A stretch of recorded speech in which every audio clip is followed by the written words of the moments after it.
Napakaraming challenges ang hinarap ng kapuso actress na si Katrina Halili, sa pagkakaroon ng anak na may mild autism spectrum disorder o ASD.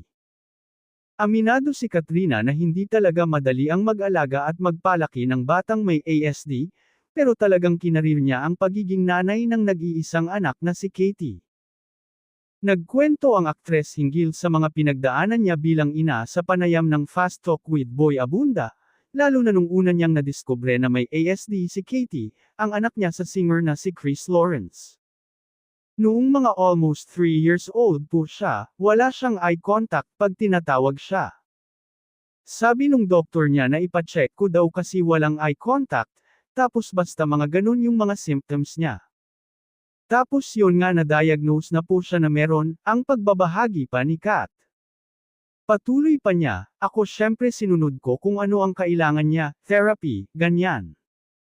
Ayon pa sa Kapuso Star, may mga pagkakataon noon, na parang hindi na niya alam kung ano ang gagawin dahil sa pagka-overwhelm sa mga nangyayari kay Katie. Medyo mahirap po kapag hindi mo talaga inaral, parang maguguluhan ka na lang. May times dati na naiiyak ako na hindi ko nakakasama yung anak ko, ang gulo-gulo, nagtatantrums ng bonggang-bongga. Mahirap pero kailangang tanggapin mo. Nagpapasalamat daw siya na napakalaki ng development ni Katie na nahihilig ngayon sa musika.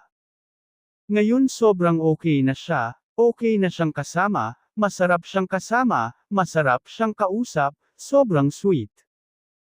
Sobrang proud ako sa kanya at saka happy ako kasi yung mga kagaya ni Katie, dapat may outlet sila, so happy ako na meron siyang ginagawang iba. Mahilig siya sa music, mahilig siyang kumanta. Ayan nagmo-mall show pa siya, kasi sa school pinaaral nga siya kasi mahilig siyang kumanta. Yung school nila nagmo-mall show, di ba gustong-gusto mag-perform, pagbabahagi pa ni Katrina.